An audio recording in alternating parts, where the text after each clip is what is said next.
Vous rêviez d'un pouvoir d'achat quasi illimité? Eh bien votre rêve devient réalité grâce à Temu, le site de vente en ligne à prix cassé qui vous fait la promesse de faire du shopping comme un milliardaire. Montre connectée à 12 €, blouson à 15 €, tablette à 40 €. L'offre est infinie. Vous pensez à une arnaque? Non, c'est réel.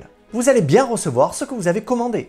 Et ça marche. Les commandes pleuvent. Malgré cette euphorie, Temu a perdu 9 milliards de dollars en 2023. Cela ne les a pourtant pas empêchés d'investir massivement à grands coups de publicité, comme ce spot, qui a coûté 7 millions de dollars pendant la finale du Super Bowl. Mais derrière cette apparente philanthropie, il y a un prix à payer. Et ce prix, c'est vous. Car derrière cette mécanique bien huilée de produits bon marché, se cache en réalité le spectre du régime chinois qui œuvre indirectement en coulisses pour tout savoir sur vous. Grâce à des procédés malveillants relevant de l'espionnage, ils vous connaissent mieux que vous ne le croyez. Âge, sexe, numéro de sécurité sociale, carte de crédit, photos, contacts. Leur but, tirer avantage pour réaliser leur grand projet qui prendra fin en 2049. Alors la vraie question, ce n'est pas combien coûtent vos achats sur Temu, c'est combien vous valez dans cette équation. Bienvenue sur Ça coule de source. Avant toute chose, je vous souhaite, au nom de toute l'équipe, nos meilleurs vœux pour cette nouvelle année. Alors, après les réjouissances de fin d'année avec les cadeaux de Noël, on avait envie de rester dans l'euphorie des achats et vous parler de Temu. Vous allez le voir, Temu n'est pas une entreprise comme les autres. Tout comme Shein et TikTok. Elle est un outil stratégique au service du Parti communiste chinois. Mais avant de vous exposer le pourquoi, on va s'intéresser au comment. Comment Temu est devenu un acteur majeur de l'achat en ligne. Parce que Temu, c'est ça. Des millions de produits à des prix défiant toute concurrence. Comme ces articles.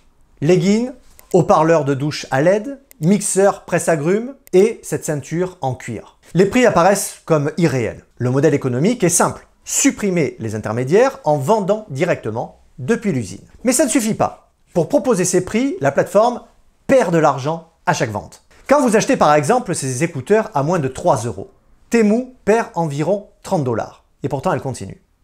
Le budget en publicité pour 2023 avoisine les 3 milliards de dollars. Une fois que l'on a captivé votre attention, on ne la lâche plus.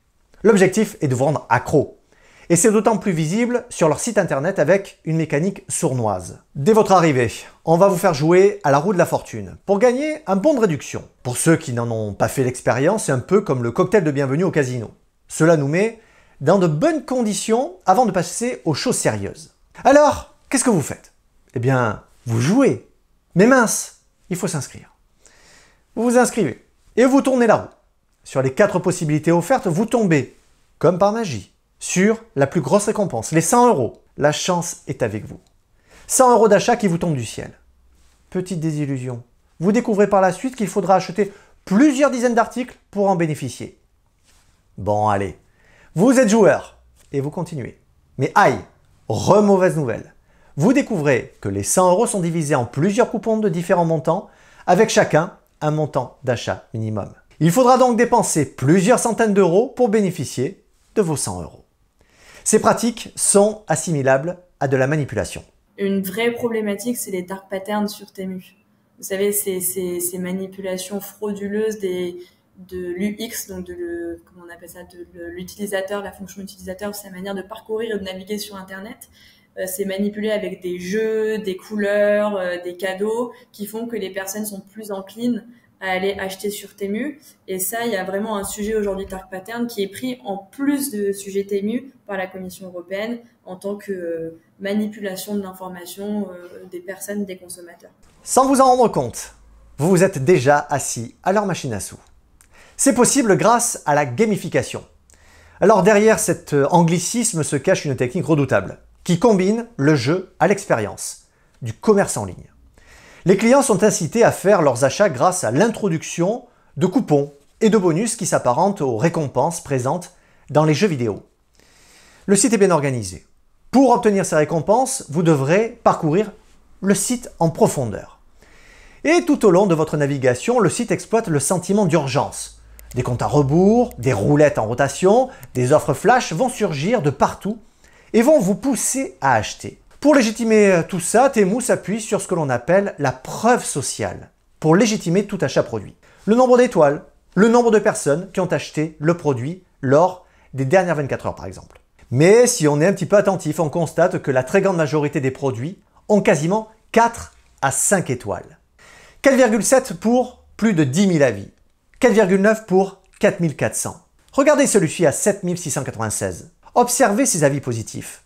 Ce qui m'intrigue, c'est qu'il n'y a pas d'abréviation, pas de faute d'orthographe. On dirait que tous les avis sortent tout droit d'une IA. Étrange. Ce qui me fait d'autant plus douter, c'est que la qualité des produits y est réputée comme mauvaise. De nombreux clients expriment leur retour d'expérience sur les réseaux. La Fédération française des industries du jouet démontre, preuve à l'appui, que 95% des jouets testés sur la plateforme Temu ne sont pas conformes aux règles de sécurité européennes. Sur les 19 jouets qu'elle a adressés à un laboratoire de test indépendant, 18 présentaient un risque réel pour la sécurité des enfants. Ces jouets peuvent entraîner des coupures, des blocages des voies respiratoires, des étouffements, des strangulations, des perforations et des dangers chimiques. L'association suisse des jouets fait, elle, le même constat et a découvert en prime que certains produits usaient du sigle CE, sigle qui garantit que le produit est conforme aux normes européennes. Mais dans le cas présent, il n'en est rien. C'est donc le manque de transparence qui domine. L'UFC Que Choisir s'est d'ailleurs saisi du dossier sur le volet de la traçabilité. L'UFC Que Choisir et 16 autres associations ont déposé une plainte auprès du coordinateur européen. Donc du coup en France ça va être l'ARCOM. Et avec ces 16 associations, on a constaté dans des dysfonctionnements des problèmes liés à la réglementation du DSA. Donc le DSA, c'est Digital Service Act, c'est une réglementation européenne qui a vocation à rendre les plateformes plus transparentes. Et donc il y a des problèmes aujourd'hui, notamment sur la traçabilité des vendeurs sur la plateforme Temu. Étant donné que c'est des industries en Chine, il y a aujourd'hui un vrai problème sur recontacter le vendeur si on a des problèmes avec notre produit et notamment le remplacement, le remboursement. Et donc cette opacité des vendeurs pose un problème au titre du DSA et donc de la réglementation européenne. Plus grave encore, Temu est accusé de faire appel au travail forcé. En 2023, le Congrès américain a souligné le risque extrêmement élevé que les fournisseurs de Temu recourent au travail forcé des Ouïghours. Temu a réagi en déclarant interdire strictement l'utilisation de main-d'œuvre involontaire par ses partenaires. Mais un rapport de la Commission américaine sur le Parti communiste chinois a révélé que Temu n'a pas mis en place de système de conformité pour garantir le respect de la loi qui interdit justement le travail forcé sur les Ouïghours. Bien sûr, nous n'oublions pas d'autres minorités qui subissent ce travail forcé comme les chrétiens locaux et les pratiquants de la discipline spirituelle Falun Gong, qui sont emprisonnés injustement par le régime chinois depuis 25 ans. Si tous ces moyens sont mis en œuvre, la question est pourquoi? On peut le résumer en 3 points. Déstabilisation, renversement et prise de contrôle. La première phase de déstabilisation consiste à fracturer les fondations du marché en devenant un géant du e-commerce, quoi qu'il en coûte. C'est rendu possible grâce à la maison mère de Temu, PDD Holdings, évaluée à 247 milliards de dollars, qui finance tout ça. D'ailleurs, vous allez comprendre dans un instant ce qui se cache derrière cette entreprise. Donc Temu perd près de 9 milliards par an, mais continue d'investir des milliards en publicité. Cette stratégie vise à asphyxier économiquement les concurrents en captant massivement des parts de marché. Temu profite d'une faille fiscale et douanière dans la loi américaine. Tout colis dont la valeur est inférieure à 800 $ peut entrer aux États-Unis avec des contrôles réduits et sans frais de douane. C'est un avantage colossal quand on sait que le panier moyen sur Temu est de 25 €. À titre de comparaison, en 2022, la marque Gap a dû s'acquitter de 700 millions de dollars en droits de douane. Comme le dit le rapport sur le centre d'études stratégiques, cela fausse artificiellement le marché, donnant à Temu un avantage concurrentiel et prive le gouvernement de droits de douane dans les caisses fédérales. Phase 2. Renverser les leaders en utilisant la subversion. Je vous avais dit que quelque chose se cachait derrière PDD Holdings. Eh bien, c'est Pinduoduo. Pinduoduo et Temu sont toutes deux des plateformes de retail, sauf que la première est devenue un géant du e-commerce en Chine.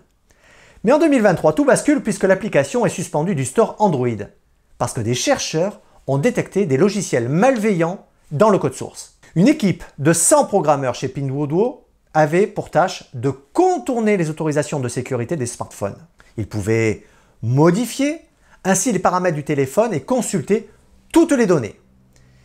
Quand le scandale a éclaté, Pinduoduo a mis à jour son application pour faire disparaître le code malveillant et a démantelé son équipe de développeurs.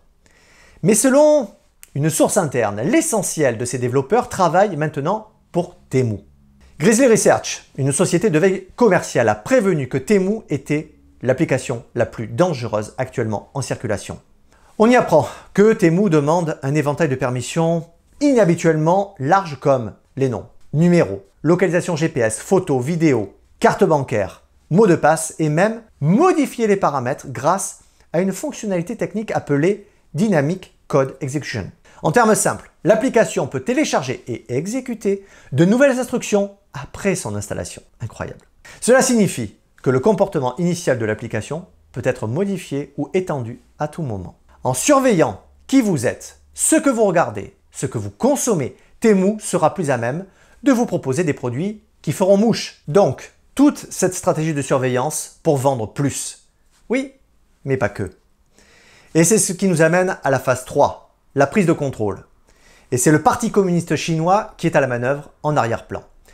Car Temu rend compte à une société qui est directement liée au PCC et au comité central. Cette société, c'est People's Data. Selon un institut australien, cette société est directement impliquée dans les efforts du parti pour contrôler à la fois les médias et les données. En clair, c'est une façade commerciale qui facilite les communications de données auprès du régime chinois. Grâce à ces données précises, le PCC a un tableau solide des habitudes individuelles et collectives des citoyens du monde, ce qui lui donne un avantage évident pour ses opérations d'influence et de propagande. Le PCC a aussi la main sur des millions de mouchards par l'intermédiaire des téléphones infectés. Imaginons un instant qu'un employé d'une entreprise sensible installe Temu sur son appareil professionnel. Cela peut exposer des données stratégiques. Les flux de données interceptés peuvent révéler des informations critiques sur des projets industriels et des discussions internes stratégiques. Plus alarmant encore, Temu est censé permettre à l'appareil d'un utilisateur de devenir, dans le pire des cas, un nœud d'attaque par déni de service distribué à grande échelle. Autrement dit, une attaque DDoS, qui consiste à surcharger un réseau pour le rendre indisponible en l'inondant de requêtes inutiles. Les 83 millions de téléphones présents aux États-Unis pourraient devenir des robots obéissants contrôlés à distance. Ils pourraient lancer de gigantesques attaques sur Internet ou être désactivés d'un coup. C'est le risque potentiel avec des applis comme Temu si elles tombent sous le contrôle d'un acteur malveillant comme le régime chinois. Car le Parti communiste chinois ne fait pas ça pour rien. Il a un but et un cap qui prendra fin en 2049. Cette date n'est pas anodine. Elle marque les 100 ans de la prise du pouvoir par le régime. Temu, comme Shein et TikTok, ne sont que des rouages dans cette immense machine machiavélique. L'objectif est d'affaiblir à petit feu les institutions démocratiques de l'Occident pour tirer avantage et imposer son modèle autoritaire communiste sur le reste du monde. Dans ce jeu d'échecs à sens unique, Pékin avance une à une ses pièces maîtresses avec notre consentement. Donc, en achetant sur Temu, ce n'est pas un prix que vous achetez, mais votre liberté. Merci d'avoir suivi Ça coule de source. C'est toujours un plaisir d'être avec vous. Prenez soin les uns des autres et restez libres.